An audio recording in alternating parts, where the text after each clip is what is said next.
sabi nga ni Senator Robin Padilla, hindi raw siya bad boy sa Senado, pero ang bad boy sa big screen na si Binoy ay pumunta po sa kanyang special preview para sa bago niyang pelikulang Bad Boy 3. Nako, sariwain natin ang mga kaganapan with Senator Robin Padilla sa report na ito.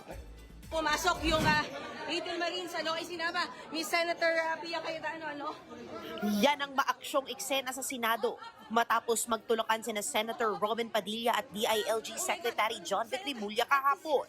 Pinigilan daw kasi ni Remulla na makapasok ang ex-Marines para sa pagdinig ng Blue Ribbon Committee na una nang itinanggi ng kalihim.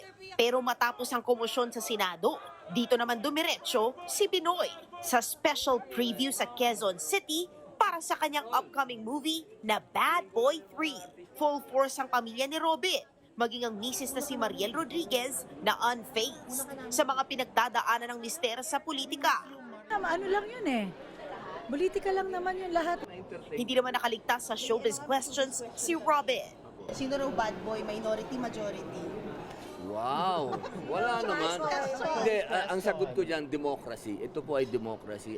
Sa issue naman sa kanila ni DILG Secretary John Vic Remulla, Kaming dalawa, maximum tolerance naman kaming dalawa. Oo, kasi parehas lang kami na may trabaho siya, may trabaho ko. Ang mainam doon, nakita ng tao, wala naman nagbuhat ng kamay. nilinaw niya rin ang komosyon sa Senado. No bad blood daw si Robin kay DILG Secretary Remulla. Wala naman kaming personal na away. Tagahanga ako, nung siya ay governor, lagi ako sa Cavite dahil maraming pinatatayong ospital. Walang bad blood. Natural lang yun. Siguro ganun din naman pakiramdam ni Secretary.